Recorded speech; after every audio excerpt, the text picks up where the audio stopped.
Hello everybody, मेरा नाम है पुलकित शर्मा और स्वागत है आपका अपने यूट्यूब चैनल अतुल्य एडुकेयर में।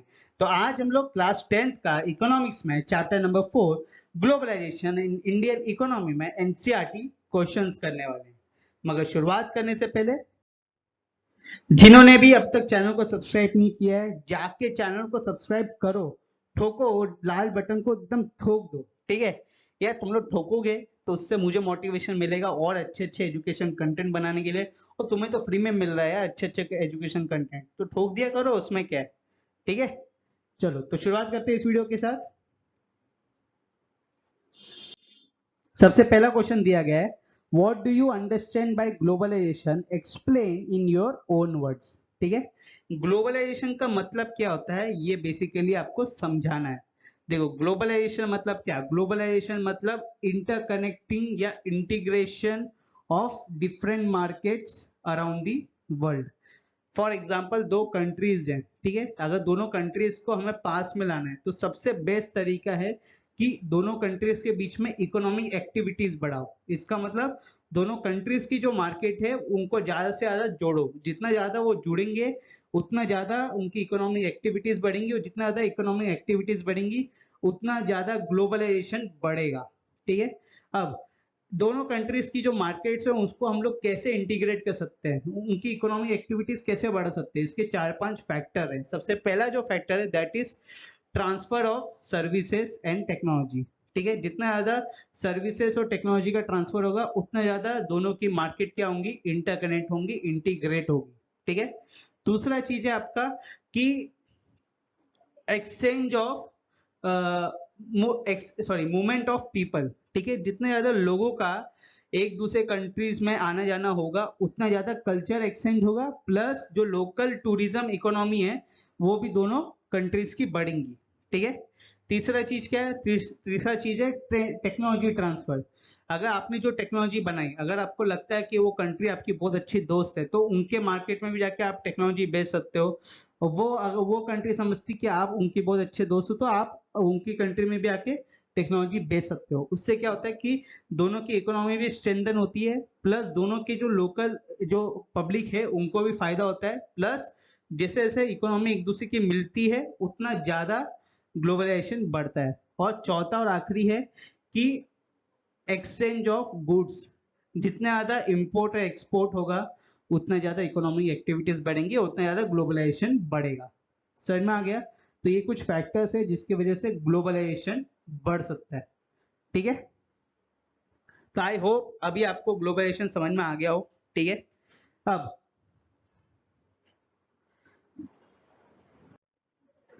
क्वेश्चन नंबर 2 दिया गया है, what was the reasons for putting barriers to the foreign trade and the foreign investment by the Indian government, why did it wish to remove these barriers। ठीक है, हमारी जो Indian government है वो 1990s तक फॉरेन इन्वेस्टमेंट में और foreign जो भी ट्रेड होता था उसमें बहुत ज्यादा रिस्ट्रिक्शंस, उसमें बहुत ज्यादा बैरियर्स लगा के रखती थी।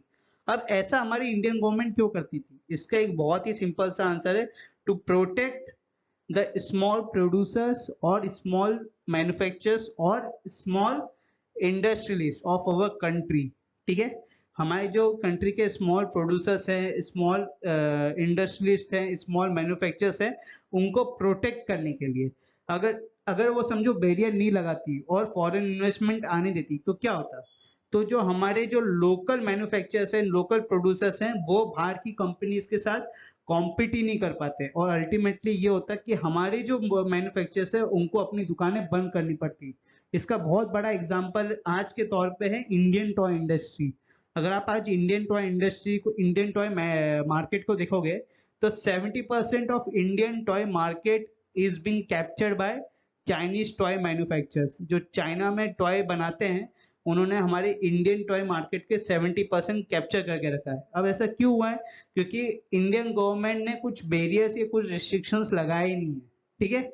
और ऊपर से क्या है कि वो अपना दाम इतना सस्ते में बेचते हैं कि हमारे जो इंडियन टॉय मैन्युफैक्चरर्स हैं वो compete ही नहीं कर पाते हमारे मार्केट में, जिसकी वजह से उनकी दुकानें बंद होती जा रही है और जो बाहर के प्लेयर्स हैं वो हमारी मार्केट कब्जा करते जा रहे हैं, ठीक है। अब इसको कैसे हम लोग रोक सकते हैं? ये तभी रोक सकते हैं जब इंडियन गवर्नमेंट आके इनिशिएटिव ले और वो आके बैरियर्स लगाए, ट्रेड बैरियर्स, रिस्ट्रिक्शंस लगाए, जिसकी वजह से जो मार्केट शेयर है चाइनीज टॉय मैन्युफैक्चरर्स का over the Indian toy market वो कम होगा और इंडियन टॉय मैन्युफैक्चरर्स का बढ़ेगा, जिससे लोकल एम्प्लॉयमेंट भी बढ़ेगा और जिससे जो घर का पैसा वो घर में ही रहेगा। ठीक है, समझ में आ गया? चलो, तो now moving on to the next question which is question number 3। Question number 3 क्या दिया हुआ है? How would flexibility in labour laws help companies? अगर एक गवर्नमेंट एक कंट्री में फ्लेक्सिबल लेबर लॉज रखती है तो उससे प्राइवेट कंपनीज को क्या फायदा होता है? देखो, जो कंट्री में लेबर लॉज जितने फ्लेक्सिबल होंगे उतना ज्यादा प्राइवेट इन्वेस्टमेंट उस कंट्री में होगा। ठीक है, अब इंडिया में देखोगे तो इंडिया में इतने भी फ्लेक्सिबल लेबर लॉज नहीं है एज कंपेयर टू चाइना, इसलिए चाइना में ज्यादा इन्वेस्टमेंट होता था पहले एज कंपेयर टू इंडिया। अब इसके एडवांटेजेस भी, इसके डिसएडवांटेज भी। एडवांटेज क्या है कि आपके यहाँ पे ज्यादा से ज्यादा फॉरेन इन्वेस्टमेंट होगा, आपके यहाँ पे एक्चुअल में देखा जाए तो इकोनॉमी बहुत तेजी से बढ़ेगी। ठीक है, और एम्प्लॉयमेंट भी बढ़ेगा। मगर नुकसान क्या है? नुकसान ये है कि जो लेबर्स हैं, जो एम्प्लॉयर्स हैं, उनको उनको बहुत मुश्किल होगा, क्योंकि उनके कुछ लॉज नहीं है, तो उनको 12 घंटे के बजाय 17 घंटे 18 घंटे भी काम करा सकते हैं और बेसिकली कम पे में भी काम करा सकते हैं, जिससे बेसिकली आप उसका एक्सप्लॉइटेशन कर रहे हो, तो बहुत फ्रस्ट्रेट हो सकता है। ठीक है, तो एक्चुअली गवर्नमेंट को इन्वेस्टमेंट और लेबर लॉज दोनों को मैनेज करके रखना पड़ता है। ऐसा नहीं कि अगर कम फ्लेक्सिबल लेबर लॉ कर दिया तो इन्वेस्टमेंट बढ़ेगा। इन्वेस्टमेंट तो बढ़ेगा, मगर लेबर लॉ फ्लेक्सिबल होने के कारण लेबर्स का एक्सप्लॉइटेशन प्राइवेट कंपनीज बहुत ज्यादा करेंगी। जब चाहे तब निकाल देंगी, जब चाहे तब वो रख लेंगी। तो उससे क्या होता है कि जो एक लेबर है उसकी जिंदगी बराबर नहीं होती है। ठीक है, वो अपनी जिंदगी बैलेंस तरीके से जी नहीं पाता है। तो इसीलिए फ्लेक्सिबिलिटीज जो हैं वो कंपनीज को तो हेल्प करेंगी मगर लेबर्स को हेल्प नहीं करेंगी। ठीक है, समझ में आ गया? चलो, तो now moving on to the next question which is question number 4। Question number 4 क्या दिया गया है? What are the various ways in which MNC set up or control the production in other countries? ऐसे कौन कौन से तरीके हैं कि MNCs अलग अलग कंट्रीज में अपने प्रोडक्शन यूनिट्स खोलती हैं और उसे मैनेज कर पाती है? तो ऐसे 3-4 तरीके हैं। सबसे पहले MNC वो वहाँ की कोई लोकल कंपनीज के साथ पार्टनरशिप कर लेंगी। ठीक है, दूसरा है कि MNC सीधा अपने जो ऑर्डर्स हैं वो लोकल कंपनीज को फुलफिल करने के लिए बोलेंगी। इसका फेमस आप एग्जांपल यहाँ पे बोल सकते हो एप्पल। एप्पल क्या है? एक मल्टीनेशनल कंपनी है, उनका खुद का कोई प्रोडक्शन नहीं है। एप्पल कभी भी खुद का आईफोन नहीं बनाता है, वो थर्ड पार्टी मैन्युफैक्चरर को बोलता है जिसका नाम है फॉक्सकॉन। आप देखना गूगल जाके। ठीक है, फॉक्सकॉन को बोलता है कि भाई तू मेरा माल बना, मेरा आईफोन ये मेरी रिक्वायरमेंट है, ऐसा मेरा आईफोन बनना चाहिए, तू माल मेरा बना, मैं क्या करूंगा, मैं सिर्फ ठप्पा लगाऊंगा और बेचूंगा। तो ये बेसिकली एप्पल करता है। एप्पल कभी भी खुद का आईफोन नहीं बनाता है। इसको बोलते हैं कि जो थर्ड पार्टी कंपनीज हैं उनको अपनी सप्लाईज देना। ठीक है, फिर उसके बाद जो तीसरा पॉइंट है, पहला पॉइंट हो गया पार्टनरशिप, सेकंड हो गया सप्लाईज, थर्ड हो गया कि उनको सीधा खरीद लेना। जो बाहर की कंपनीज होती हैं वो बेसिकली उनके यहाँ पैसा तो बहुत रहता है, तो एक कंट्री में आके वहां की जो सबसे फेमस लोकल कंपनी है उनको डायरेक्टली खरीद लेती है। ठीक है, इसका बहुत अच्छे अच्छे एग्जांपल्स हैं। जैसे आज के एग्जांपल्स के हिसाब से मैं बोल, आपके यहाँ पे जैसे आपके टेक्स्ट बुक में दिया हुआ है पारक फूड्स के बारे में, कि पारक फूड जो है वो इंडिया की एक बहुत स्टेब्लिश्ड लोकल कंपनी थी। उसको जो अमेरिका की सबसे जाइंट कंपनी है कारगिल फूड्स करके, उसने जब अपना सेटअप करना था इंडिया में तो उसने सीधा आके पारक फूड्स को खरीद लिया था। उससे फायदा क्या होता है कि जो इंटरनेशनल कंपनी है उसको पहले से ही बनाया बनाया पूरा मार्केट बनता है, उसको फिर से कुछ बनाना नहीं पड़ता है। ठीक है, सेकेंड एग्जांपल आप ले सकते हो फ्लिपकार्ट का। फ्लिपकार्ट इंडियन कंपनी है, इंडिया में उसका सब कुछ पहले से ही बना हुआ था। क्या किया, जो अमेरिकन कंपनी है वॉलमार्ट, उसने सीधा इंडिया में आके उसे खरीद लिया। ठीक है, ये आपका हो गया तीसरा पॉइंट। पहला पॉइंट हो गया पार्टनरशिप, सेकेंड हो गया सप्लाईज, तीसरा हो गया बाइंग, चौथा है competing with your local companies. ठीक है, जब एक फॉरेन कंपनी कोई कंट्री में आती है तो हो सकता है कि सीधा अपना compete करे लोकल कंपनीज के बाद, क्योंकि उनके पास भी पैसा बहुत होता है, तो अपना जीरो से स्टार्ट करके वो compete कर सकती है, उनका नाम भी पहले से ही होता है। ठीक है। इसका बहुत अच्छा एग्जांपल आप बोल सकते हो अमेजोन। जब अमेजोन इंडिया में आया तो अमेजोन ने फ्लिपकार्ट को नहीं खरीदा है, फ्लिपकार्ट पहले से ही था। अमेजोन इंडिया में आया, जीरो से शुरुआत की, अपना खुद का सब कुछ बनाया, और आज देखो फ्लिपकार्ट को तगड़ा कंपटीशन दे रहा है। तो ये होता है 4 फैक्टर्स जिसकी वजह से एमएनसी एक कंट्री में जाके या अलग अलग कंट्रीज में जाके अपने प्रोडक्शन यूनिट खोलते हैं। ठीक है, चलो तो now moving on to the next question which is question number 5। Question number 5 क्या दिया है? Why do developed countries want developing countries to liberalize their trade and investment? What do you think should the developing countries demand in return? देखो, question में पूछा गया है कि क्यों हमेशा डेवलप कंट्रीज ये डिमांड करती है कि जो आपका ट्रेड है, जो आपके फॉरेन ट्रेड और फॉरेन इन्वेस्टमेंट है, वो ज्यादा से ज्यादा आप लिबरलाइज करिए, मतलब ज्यादा से ज्यादा ओपन कर दिया, और इसके बदले में डेवलप कंट्रीज से क्या मांग कर सकती है? पहली बात, डेवलप कंट्रीज की जो मार्केट है, जो इकोनॉमी, वो पहले से डेवलप हो चुकी है। वहाँ के जो लोग हैं, वहाँ की जो मार्केट है वो काफी मैच्योर है, लोगों के पास बहुत पैसा है as compare to developing countries. ठीक है, अगर आप देखोगे तो अगर आप इसका एग्जांपल ले लो कि इंडिया और यूएसए में, India is a developing countries, India की पॉपुलेशन ज्यादा है, मगर इंडिया की पॉपुलेशन के बाद ज्यादा पैसा नहीं है। अगर पर पर्सन देखोगे तो ज्यादा पैसा नहीं है। अमेरिका की पॉपुलेशन इंडिया की पॉपुलेशन से आधी से भी कम है। ठीक है, 1/3 है, 1/3 से भी कम है, 20-25% है as compare to Indian population. मगर फिर भी उनके यहाँ पे हर एक आदमी के पास 2 से 3 गुना पैसा है as compare to Indian population. तो इसीलिए जो उनका पर कैपिटा इनकम है वो इंडियन पॉपुलेशन से काफी ज्यादा है।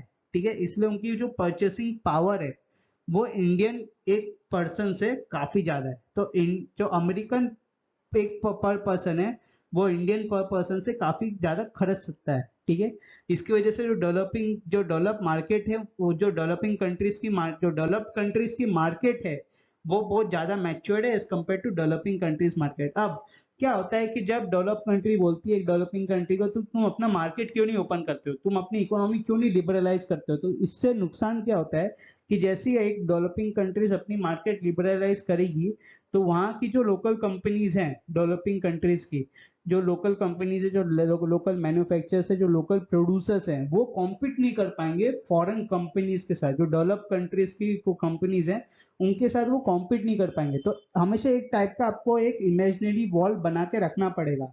ये गवर्नमेंट का काम है कि एक इमेजिनरी वॉल बना के रहे और हमारे जो कंट्रीज के स्मॉल प्रोड्यूसर्स है, स्मॉल मैन्युफैक्चरर्स है, उनको फायदा दे। ठीक है, तो इसमें ट्रेड बैरियर्स और रिस्ट्रिक्शंस का बहुत ही इंपॉर्टेंट रोल आता है। ठीक है, दूसरा क्या है कि डेवलपिंग कंट्रीज का एक और चीज क्या है कि डेवलपिंग कंट्रीज डायरेक्टली कॉम्पीट नहीं कर पाती डेवलप कंट्रीज से, क्योंकि डेवलपिंग कंट्रीज का जो मार्केट है वो इतना मैच्योर नहीं है as compare to develop countries. वहाँ की जो इंडस्ट्रियलिस्ट है, वहाँ की जो अलग अलग सेक्टर्स के जो प्रोड्यूसर्स हैं, वो इतना अभी कॉम्पिटेंट नहीं हुआ है कि वो खुद से कॉम्पीट कर पाए वर्ल्ड स्टेज में फॉरेन कंपनीज के साथ, जो डेवलप कंट्रीज की कंपनीज है उनके साथ। ठीक है, तो इसीलिए जो डेवलप कंट्रीज हैं वो हमेशा चाहती हैं कि वो डेवलपिंग कंट्रीज के मार्केट को आके पूरा कब्जा कर ले, इसलिए वो बोलती हैं कि आप हमेशा अपनी मार्केट को ओपन क्यों नहीं करते, आप अपनी मार्केट को लिबरलाइज क्यों नहीं करते। ठीक है, अब इसके रिटर्न में डेवलपिंग कंट्रीज क्या मान सकती है? 2-3 चीज वो मान सकती है। सबसे पहले कि जो डेवलपिंग कंट्रीज है वो बोल सकती है कि जो लेबर लॉज हैं, ठीक है, वो इंटरनेशनली हर जगह सेम माना जाए। दूसरा चीज ये बोल सकती है कि जो फॉरेन ट्रेड हो रहा है वो बहुत ही फेयरली तरीके से होना चाहिए। ऐसा नहीं होना चाहिए कि अगर कि जो ट्रेड बैरियर है वो डेवलप कंट्रीज लगाएं। जो इंटरनेशनल लॉज हैं, फॉरेन ट्रेड के जो लॉज हैं, वो पूरा डेवलप कंट्रीज के साथ चले, उसमें डेवलपिंग कंट्रीज का भी स्टेक होना चाहिए, दोनों मिल बांट के काम करने चाहिए। समझ में आ गया? चलो, तो now moving on to the next question which is question number 6। Question number 6 क्या है? The impact of globalization has not been uniform. Explain this statement. जो ग्लोबलाइजेशन का इम्पैक्ट हुआ है वो पूरी तरह मतलब यूनिफॉर्मली नहीं हुआ है। ठीक है, नॉन यूनिफॉर्म हुआ है। तो इसके बारे में आप क्या बोल सकते हैं? देखो, ये बात सच है कि जब से ग्लोबलाइजेशन हुआ है तो ग्लोबलाइजेशन में सबको फायदा नहीं हुआ है, कुछ सेक्शन ऑफ सोसाइटीज के लोगों को बहुत ज्यादा फायदा हुआ है, मगर मेजोरिटी ऐसे लोग हैं जिनको फायदा नहीं हुआ है। अब किनको फायदा हुआ है? ये उन लोगों को फायदा हुआ है जिनके पास पैसा था मगर उनके पास ऑप्शंस नहीं थे, उनके पास वैरायटी नहीं थे गुड्स की कि वो खरीद पाए। जैसे ही उनको इंडियन मार्केट में वैरायटी ऑफ गुड्स दिखने लगे एट लो कॉस्ट, तो उनके पास इतना पैसा था कि वो जाके उसे खरीद पाए। ठीक है, उन सेक्शन ऑफ सोसाइटीज को तो बहुत फायदा हुआ क्योंकि उनको तो लोकल मार्केट में बैठे बैठे अमेरिकन जापानी सब जगह की जो गुड्स हैं वो सिमिलर और लो कॉस्ट में मिलने लग गए। ठीक है, अब किनको फायदा नहीं हुआ? ये उन लोगों को फायदा नहीं हुआ है जो स्मॉल प्रोड्यूसर्स हैं, स्मॉल मैन्युफैक्चरर्स हैं, स्मॉल इंडस्ट्रीज है, उनको फायदा नहीं हुआ है। क्यों? क्योंकि जब से फॉरेन इन्वेस्टमेंट आया है, जब से मल्टीनेशनल कंपनीज आई हैं, तो उसकी वजह से कंपटीशन बहुत ज्यादा बढ़ गया है और उनका जो मार्केट शेयर है वो भी कम होने लगा। क्योंकि जब कंपटीशन होता है तो उनके जो प्रोडक्ट्स होते हैं मल्टीनेशनल के प्रोडक्ट्स और जो हमारे लोकल मैन्युफैक्चर के प्रोडक्ट्स होते हैं उनमें काफी अंतर देखा गया है, और जो कंज्यूमर है वो हमेशा मल्टीनेशनल कंपनीज के प्रोडक्ट बाय करने का चाहता है। ठीक है, तो इसके कारण जो हमारी लोकल कंपनीज हैं वो कॉम्पीट नहीं कर पा रही मार्केट में, जिसकी वजह से उनकी दुकानें बंद होती आ रही है। इसका बहुत बड़ा फेमस एग्जांपल मैं बोल सकता हूँ इंडियन टॉय इंडस्ट्री। जो इंडियन टॉय इंडस्ट्री है उसमें अगर आप देखोगे तो 70% of Indian toy industry is being captured by Chinese toy manufacturers. ठीक है, इसका मतलब 10 में से हर सातवीं जो सेवेंथ जो अगर 10 टॉय है तो 10 में से 7 टॉयज चाइनीज टॉय मैन्युफैक्चरर्स के, सिर्फ 3 ही टॉय इंडियन टॉय मैन्युफैक्चरर्स के। तो इसकी वजह से क्या हो रहा है, जो इंडियन टॉय मैन्युफैक्चरर्स हैं उनको अपनी दुकानें बंद करनी पड़ रही है। ठीक है, तो ये घाटा हो रहा है ग्लोबलाइजेशन का। एक जगह अगर फायदा है तो दूसरी जगह घाटा भी है। कंज्यूमर को फायदा हुआ क्योंकि उसको तो कम दाम में बहुत सारी वैरायटी ऑफ गुड्स मिल गए। इसका बहुत सारे एग्जांपल्स अगर आप देखोगे, फेमस एग्जांपल मैं मोबाइल ले लेता हूँ। ठीक है, मोबाइल आज से 20 साल पहले मोबाइल्स थे ही नहीं। ओके, आप देखोगे गिन चुन के मोबाइल्स थे और एक दो कंपनी की मोनोपोली थी। नोकिया हो गया, ब्लैकबेरी हो गया, इन सब की मोनोपोली थी। मगर अगर आज आप देखोगे तो उसी रेंज में जब एक एंड्रॉयड नहीं मिलता था, आज 3-4 हजार रुपए में एंड्रॉयड मिल जाता है और उसमें भी बहुत सारी वेराइटीज होती है। वेराइटीज होने के कारण क्या होता है कि फीचर्स अच्छे अच्छे मिलते हैं आपको, टेक्नोलॉजी ज्यादा एडवांस मिलती है कम प्राइस में। तो उससे आपको ही फायदा हो रहा है। आज 8-9 हजार में इतना अच्छा कैमरा मिलने लग गया मोबाइल में कि आपको अलग से कैमरा खरीदने की जरूरत ही नहीं है। क्यों? क्योंकि कम प्राइस में कंपटीशन इतना ज्यादा बढ़ गया है कि लोगों को बहुत अच्छे अच्छे प्रोडक्ट्स मिलने लग गए। ठीक है, समझ में आ गया?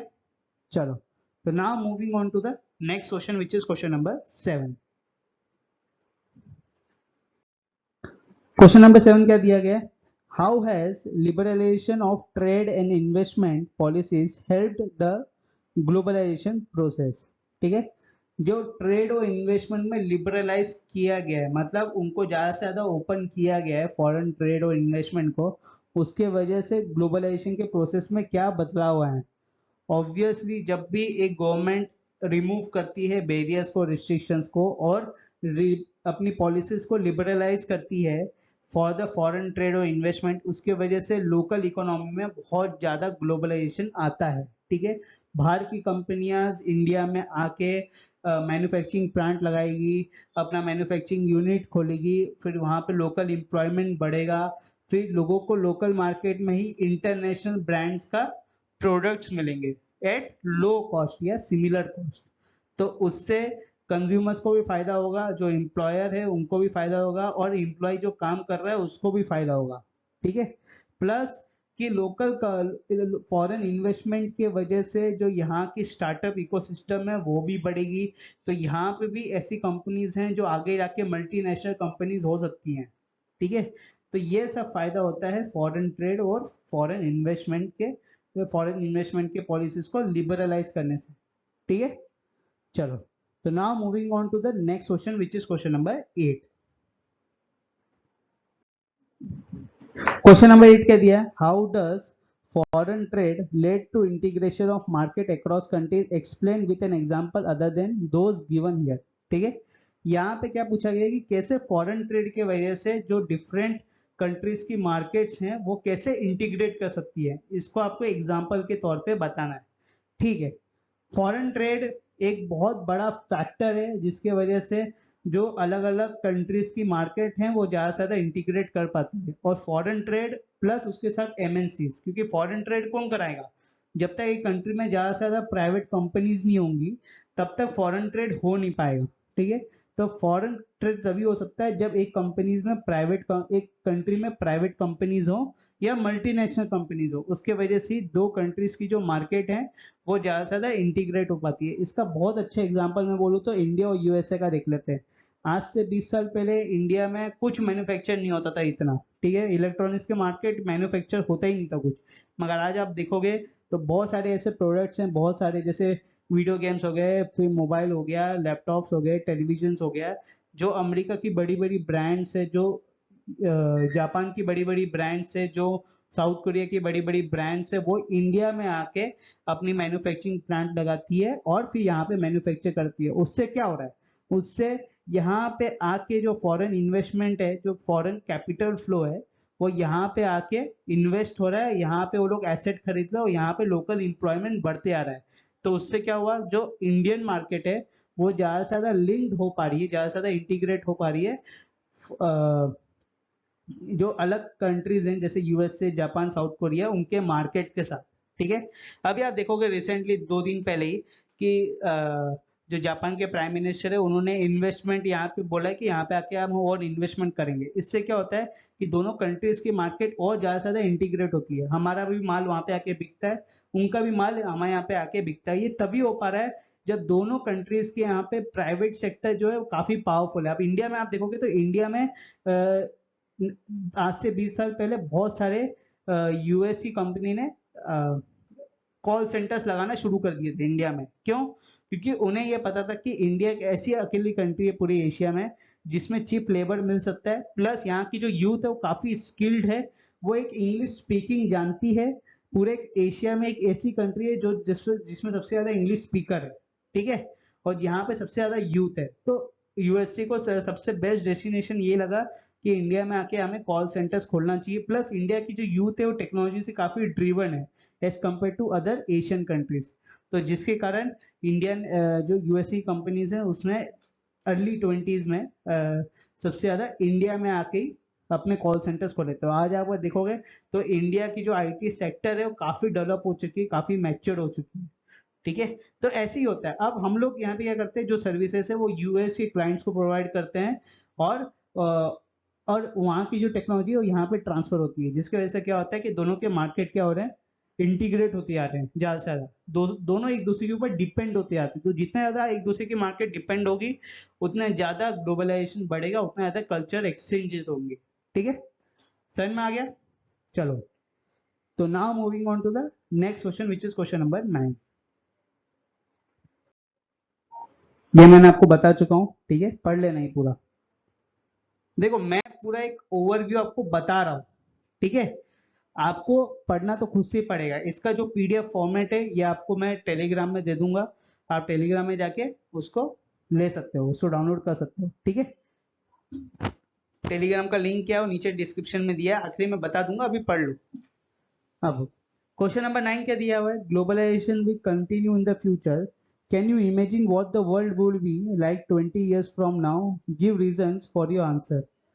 ग्लोबलाइजेशन ऐसे ही बढ़ता रहा तो आज से 20 साल बाद हमारा दुनिया कैसा दिखेगा? तो आज से 20 साल बाद दुनिया पूरा टेक्नोलॉजी के ऊपर ट्रांसफर हो जाएगा।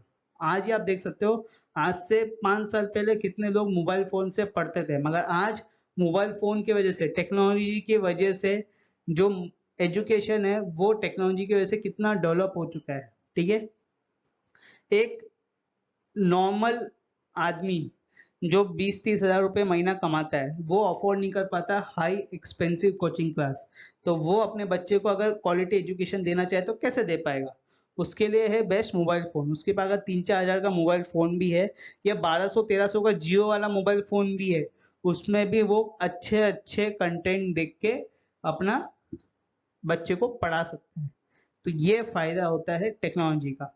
तो आज से 20 साल बाद पूरी दुनिया टेक्नोलॉजी के ऊपर बेस्ड हो जाएगी। जो ऑनलाइन लर्निंग है वो काफी बढ़ जाएगा, प्लस जो प्रोडक्शन ऑफ गुड्स हैं वो बहुत ज़्यादा बढ़ेंगे, क्योंकि लोगों की मात्रा जितनी ज़्यादा बढ़ेंगी उतनी गुड्स और सर्विसेज की खपत भी ज़्यादा बढ़ेगी, और जो दुनिया की मार्केट है वो ज़्यादा से ज़्यादा इंटीग्रेट होगी, जिसकी वजह से ग्लोबलाइजेशन और बढ़ेगा। तो ग्लोबलाइजेशन बढ़ाने का एक ही चीज़ है कि मार्केट को इंटीग्रेट करो और इकोनॉमिक एक्टिविटीज बढ़ाओ। जब तक ये नहीं करोगे तब तक ग्लोबलाइजेशन नहीं बढ़ेगा। सिंपल सा चीज, ठीक है, समझ में आया? चलो, तो now moving on to the next question which is question number 10। Question number 10 दिया हुआ है, supposing you find two people arguing, one is saying the globalisation has hurt our country's development, the second one is telling globalisation is helping India's develop, how would you respond to this argument? अगर आपके यहाँ पे दो लोग argue कर रहे हैं, एक आदमी बोल रहा है कि ग्लोबलाइजेशन की वजह से इंडिया की जो डेवलपमेंट है उसको इतना फायदा नहीं हुआ है, वो थोड़ी कम हुई है, मगर दूसरा आदमी बोल रहा है नहीं, ग्लोबलाइजेशन की वजह से ही इंडिया की जो डेवलपमेंट है वो काफी हुई है। तो आप कैसे रिस्पॉन्ड करेंगे इन दोनों आर्ग्यूमेंट में? देखो, ग्लोबलाइजेशन का एडवांटेज भी डिसएडवांटेज भी है, ठीक है। एडवांटेज क्या है? एडवांटेज ये है कि ग्लोबलाइजेशन होने की वजह से एम्प्लॉयमेंट बढ़ा है, इकोनॉमिक डेवलपमेंट भी बढ़ा है, और इसको मैं ऐसा ही नहीं बोल रहा हूँ, इसलिए बोल रहा हूँ क्योंकि अगर आप 1990 के पहले देखोगे तो 1990s के पहले लिबरलाइजेशन नहीं हुआ था, इंडिया में ग्लोबलाइजेशन नहीं हुआ था, ठीक है। 1990s के बाद जब से इंडिया में लिबरलाइज पॉलिसीज लाई गई है, जब से इंडिया की मार्केट ओपन की गई है, तब से ग्लोबलाइजेशन इतना स्पीड में हुआ है, क्योंकि फॉरेन इन्वेस्टमेंट इतना बम्पर हुआ है इंडिया में, जिसकी वजह से मार्केट पूरी हमारी ट्रांसफॉर्म हो गई है। और जो यहाँ पे वो लोग जिनके पास पैसा है, जो खर्च करना जानते हैं, चाहते थे, मगर उनके पास गुड्स की वैरायटी नहीं थी, उनको काफी वैरायटी मिलने लगी है लोकल मार्केट में, ठीक है। दूसरी चीज ये है कि डिसएडवांटेज ये हुआ है ग्लोबलाइजेशन का, कि जो स्मॉल प्रोड्यूसर्स है, स्मॉल मैन्युफैक्चरर्स हैं, स्मॉल इंडस्ट्रियलिस्ट हैं, उनको काफी नुकसान हुआ है ग्लोबलाइजेशन। क्यों? क्योंकि जो मल्टीनेशनल कंपनीज हैं जिनके यहाँ बहुत सारा पैसा है, वो लोग यहाँ पे आके इन्वेस्टमेंट किए, उन्होंने एक्चुअली पूरा मार्केट कैप्चर कर लिया, जिसकी वजह से हमारे जो स्मॉल प्रोड्यूसर्स हैं, स्मॉल मैन्युफैक्चरर्स हैं, वो कॉम्पीट ही नहीं कर पाए मार्केट में, जिसके वजह से अल्टीमेटली उन्हें अपनी दुकान बंद करनी पड़ी। तो ये एक नुकसान भी हुआ है मगर एडवांटेज भी हुआ है। तो इस तरीके से आप अपना एक रोल पूरा अदा कर सकते हो, ठीक है, इस तरीके से आप अपने आंसर्स फ्रेम कर सकते हो। ओके, चलो, तो now moving on to the next question which is question number 11। तो क्वेश्चन नंबर 11 जो है वो फिल इन द ब्लैंक्स है। तो यहाँ पे क्या दिया गया है? यहाँ पे दिया गया है कि Indian buyers have a great choice of goods then they did 2 decades back, ठीक है। इंडियन जो बायर्स है आज उनके पास बहुत ही वैरायटी ऑफ गुड्स की चॉइसेस हैं जो 20 साल पहले थी। Okay, this is closely associated with the process of dash market, this is closely associated with the process of globalisation, ठीक है। तो यहां पे आएगा आपका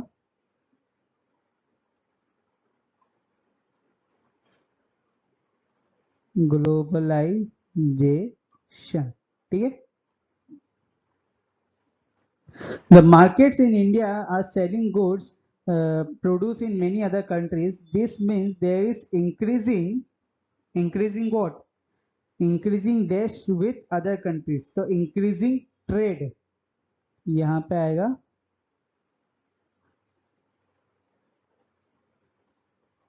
trade with other countries. However, the rising number of brands that we see in the market might be produced by MNCs in India. The MNCs are investing in India because, तो यहाँ पे क्या बोला है? The MNCs are investing in India because of, क्यों MNCs India में invest कर रही है? मैंने आपको बताया था, बिकॉज ऑफ चीपर प्रोडक्शन, ठीक है, बिकॉज ऑफ cheap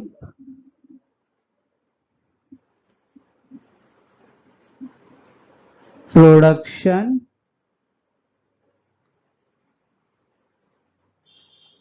कॉस्ट, ठीक है। फिर उसके बाद क्या लिया है? while consumers have more choices in the market, the effect of rising dash and meant greater dash among the producers. तो effect of rising demand and purchasing power has meant great competition among the producers. Has meant great competition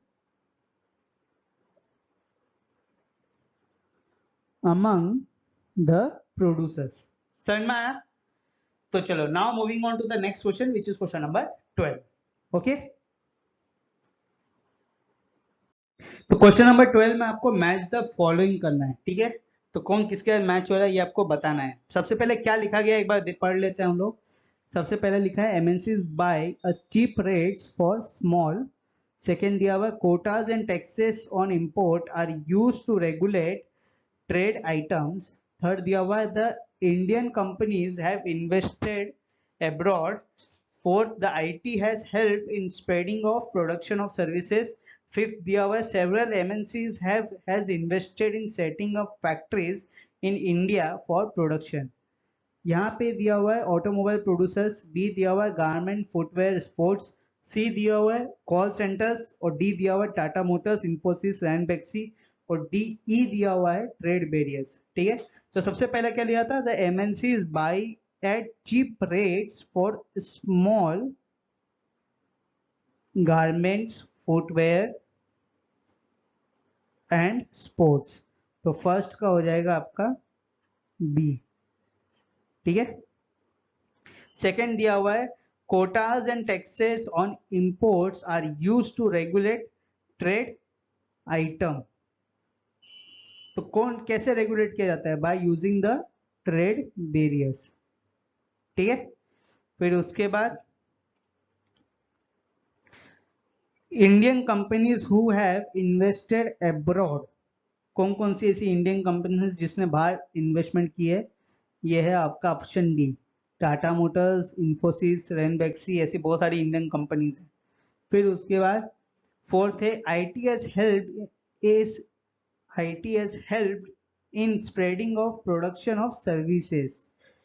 तो यहाँ पे production of services of call centres, इसके वजह से IT को बहुत help मिली है। ठीक है, और आपका आखिरी क्या दिया हुआ है कि several MNCs have invested in setting up factories in India for production of automobile producers.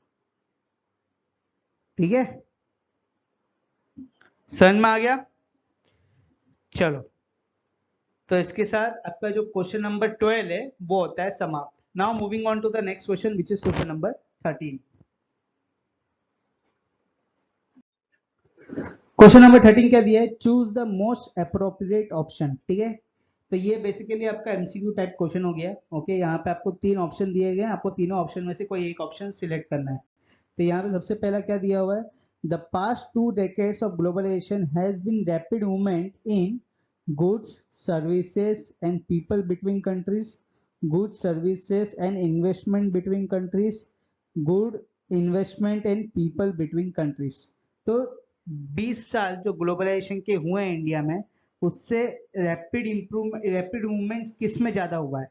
तो यहाँ पे आपको तीन ऑप्शन था, सबसे पहला था good services and people between countries, second है आपका good services investment between countries, third है good investment and people between countries. तो यहाँ पे अगर आप देखोगे तो 20 साल में इंडिया को तीन ऐसे जगह में फायदा हुआ है। सबसे पहले गुड्स में हुआ है कि एक्सपोर्ट ऑफ गुड्स बहुत ज्यादा बड़े हैं। ठीक है, प्लस इंडियन मार्केट में भी बहुत सारे गुड्स अवेलेबल हैं। फिर सेकेंड आपका इन्वेस्टमेंट बहुत हुआ है इंडिया में 20 साल में। ठीक है, फिर उसके बाद जो लोगों का मूवमेंट है अक्रॉस द कंट्रीज वो भी बहुत ज्यादा बड़ा है। ठीक है, चलो, तो now moving on to the next question which is question number 14, sorry 13 का सेकेंड क्वेश्चन है। ओके, सेकेंड क्या दिया हुआ है, the most common route for investment by MNCs in countries around the world is to set up new factories, by existing local companies. Third, partnership from partnership with local companies. तो यहाँ पे सबसे जो खास चीज है कि अगर एक एमएनसी एक कॉमन कंट्री में जाके अपना इन्वेस्टमेंट करती है, वो मोस्ट कॉमन रूट कौन सा है जिस तरीके से एमएनसी एक कंट्री में जाके इन्वेस्टमेंट करती है? तो उसका करेक्ट आंसर है इन तीनों में से ऑप्शन बी। ठीक है, बाय एग्जिस्टिंग लोकल कंपनीज, जो भी लोकल कंपनीज होती है उनको सीधा खरीद लेती है। उसकी वजह से क्या फायदा होता है? उसके से फायदा ये होता है कि जितना मेहनत लोकल कंपनी ने 20 साल या 25 साल में किया है, उसका एक झटके में वो पैसा देके खरीद लेती है। उनका जो पूरा मार्केट है, उनके जो पूरे कस्टमर बेस है, वो पूरा वो खरीद लेती है। ठीक है, चलो तो now moving on to the next question which is question number 3। तो यहाँ पे थर्ड क्वेश्चन दिया गया है, globalisation has led to improvement in living conditions. ठीक है, क्या ग्लोबलाइजेशन के वजह से जो स्टैंडर्ड ऑफ लिविंग है वो आपका इंप्रूव हुआ है या नहीं हुआ है? तो यहाँ पे अगर आप देखोगे तो 4 ऑप्शन है, किसका हुआ है? सबसे पहले सभी लोगों का हुआ है, of all the people. Second है of people in develop countries. Third of workers in the developing countries. और चौथा है आपका नन ऑफ द अबव। तो यहाँ पे आपका करेक्ट आंसर है option B, of people in develop countries. ठीक है, जो डेवलप कंट्रीज में लोग हैं उनकी स्टैंडर्ड ऑफ लिविंग काफी बदली है, पहले से ही अच्छी थी और अच्छी हो गई है। क्यों? बिकॉज अब पहले उनके पास पैसा था मगर वैरायटी ऑफ गुड्स नहीं थे, आज उनके पास वैरायटी ऑफ गुड्स भी हैं प्लस पैसे भी हैं, तो उनको लो कॉस्ट में काफी अच्छी प्रीमियम क्वालिटी ऑफ गुड्स मिल जाते हैं, जिसकी वजह से उनकी जो स्टैंडर्ड ऑफ लिविंग है वो काफी बदली है as compare to the workers in the developing countries. क्योंकि जनरली जो डेवलपिंग कंट्रीज में वर्कर्स होते हैं उनको काफी एक्सप्लॉइट किया जाता है, उन्हें उनके लेबर्स लॉस को इतना प्रिवेंट नहीं किया जाता है as compare to the develop countries. ठीक है, तो इसके साथ आज का जो आपका वीडियो है वो होता है समाप्त। अगर आपको ये वीडियो पसंद आया तो आपको क्या करना है, आपको पता है, इस वीडियो करो लाइक, शेयर, बेल आइकन दबाओ फॉर न्यू नोटिफिकेशंस और चैनल करो सब्सक्राइब। उसके साथ अगर आप चाहते हो कि मैं इसका पीडीएफ फाइल आपको दूं तो आपको कुछ नहीं करना है, जो हमारा टेलीग्राम है, फेसबुक है और इंस्टाग्राम है, इन सबके लिंक्स नीचे डिस्क्रिप्शन में दिए गए हैं। आपको कुछ नहीं करना है, डिस्क्रिप्शन में आके इन लिंक्स को क्लिक करना है और इन ग्रुप को जाके ज्वाइन कर लेना है। हमारा ग्रुप चैनल के नाम पे रखा है अतुल्य एडुकेयर, और उसके साथ जो आपको पीडीएफ फाइल है ये आपको मिल जाएगा टेलीग्राम में। ठीक है, और अगर आपको ये चैप्टर से रिलेटेड कुछ भी डाउट है, कुछ भी चैप्टर में कॉन्सेप्ट डाउट है या कोई भी क्वेश्चंस में डाउट है, तो आप बेझिझक होकर नीचे यूट्यूब कमेंट में लिख सकते हो। ठीक है, जाने से पहले बार फिर से बोलूंगा कि एटलीस्ट लाइक और सब्सक्राइब कर दिया करो, इससे मुझे भी एक मोटिवेशन मिलता है, प्लस उसके साथ कि बाकी लोगों को भी, जब आप क्या होता है कि आप लाइक और सब्सक्राइब करोगे ना तो यूट्यूब क्या आगे भी लोगों को रिकमेंड करता है। ठीक है, ऐसा यूट्यूब का एल्गोरिदम काम करता है। अगर आप लाइक और सब्सक्राइब नहीं करो तो यूट्यूब को लगेगा कि आपको पसंद नहीं आया, तो इसलिए बोल रहा हूँ कि अगर आपको पसंद आ रहा है तो लाइक और सब्सक्राइब करो और सपोर्ट करो। ये सपोर्ट दिखाने का जेस्चर है यार, सपोर्ट करोगे तो अच्छे अच्छे और कंटेंट मैं बनाऊंगा। ठीक है, तो मिलते हैं अगले वीडियो में, जब तक के लिए बाय।